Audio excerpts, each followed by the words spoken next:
ಆತ್ಮೀಯ ವೀಕ್ಷಕರೇ, ತಮ್ಮೆಲ್ಲರಿಗೂ ಸ್ವಾಗತ ನಮ್ಮ ಯೂಟ್ಯೂಬ್ ಚಾನಲ್ ZB ಲರ್ನಿಂಗ್ ಸೆಂಟರ್ನಲ್ಲಿ. ವೀಕ್ಷಕರೇ, ನಮ್ಮ ಯೂಟ್ಯೂಬ್ ಚಾನಲ್ನಲ್ಲಿ ನಿಮಗೆ ಲೇಟೆಸ್ಟ್ ಅಪ್ಡೇಟ್ ಲೈಕ್ 7ನೇ ವೇತನ ಆಯೋಗ, ತುಟ್ಟಿ ಭತ್ಯೆ, ಅದರ ಅಲವೆನ್ಸ್ ಕುರಿತು ಏನಾದರೂ ಅಪ್ಡೇಟ್ ಬಂದರೆ ವಿಡಿಯೋನ ಮಾಡಿ ತಿಳಿಸಲಾಗುವುದು. ಸೊ ಹಾಗಾಗಿ ಕರ್ನಾಟಕ ರಾಜ್ಯ ಸರ್ಕಾರಿ ನೌಕರರ ಬಹುದಿನಗಳ ಬೇಡಿಕೆಯಾದ 7ನೇ ವೇತನ ಆಯೋಗದ ಕುರಿತು ಇಂದಿನ ಈ ಒಂದು ವಿಡಿಯೋದಲ್ಲಿ ಕೆಲವೊಂದು ಇಂಪಾರ್ಟೆಂಟ್ ಅಪ್ಡೇಟ್ಸ್ಗಳನ್ನು ತಮ್ಮೊಂದಿಗೆ ಶೇರ್ ಮಾಡ್ತಾ ಇದ್ದೀನಿ. ವೀಕ್ಷಕರೇ, ದಯವಿಟ್ಟು ವಿಡಿಯೋನ ಲೈಕ್ ಮಾಡಿ, ಸಬ್ಸ್ಕ್ರೈಬ್ ಮಾಡಿ and share this video as much as possible.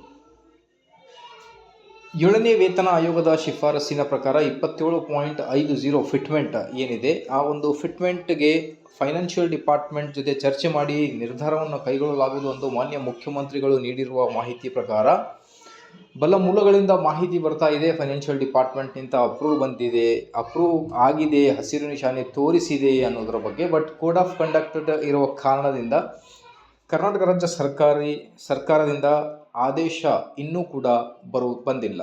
So ಹಾಗಾಗಿ 7ನೇ ವೇತನ ಆಯೋಗದ ಆದೇಶ ಬರುವುದು ಯಾವಾಗ, ಸೊ ಶಿಫಾರಸ್ಸಿನಲ್ಲಿ ಏನೆಲ್ಲ ವರದಿಯಲ್ಲಿ ಶಿಫಾರಸನ್ನು ಮಾಡಿದ್ದಾರೆ ಅದೆಲ್ಲ ಇಂಪ್ಲಿಮೆಂಟ್ ಆಗುತ್ತೆ ಅಥವಾ ಇಲ್ಲ ಅನ್ನೋದರ ಬಗ್ಗೆ ಬಹಳಷ್ಟು ಕುತೂಹಲ ಇದೆ ಕರ್ನಾಟಕ ರಾಜ್ಯ ಸರ್ಕಾರಿ ನೌಕರರದು.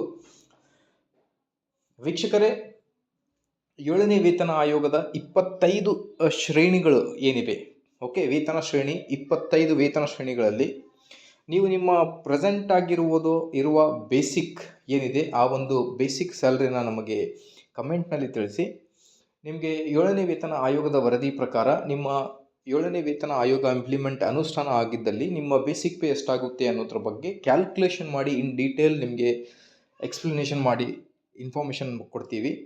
ನೀವು ಪ್ರೆಸೆಂಟಾಗಿ ವರ್ಕ್ ಮಾಡ್ತಾ ಇದ್ದೀರಾ ಅಥವಾ ನಿವೃತ್ತಿ ಆಗಿದ್ದೀರಾ ಅಥವಾ ಕುಟುಂಬ ನಿವೃತ್ತಿ ಪೆನ್ಷನನ್ನು ನೀವು ತಗೋತಾ ಇದ್ದೀರಾ, ಏನೆಲ್ಲ ಡೀಟೇಲ್ ಇದೆ ಆ ಒಂದು ಡೀಟೇಲ್ ನಮ್ಮ ಕಮೆಂಟ್ ಬಾಕ್ಸ್ನಲ್ಲಿ ತಿಳಿಸಿ. ನಿಮಗೆ with calculation as per 7th pay commission ಇನ್ಫಾರ್ಮೇಷನನ್ನು ಕೊಡಲಾಗುವುದು.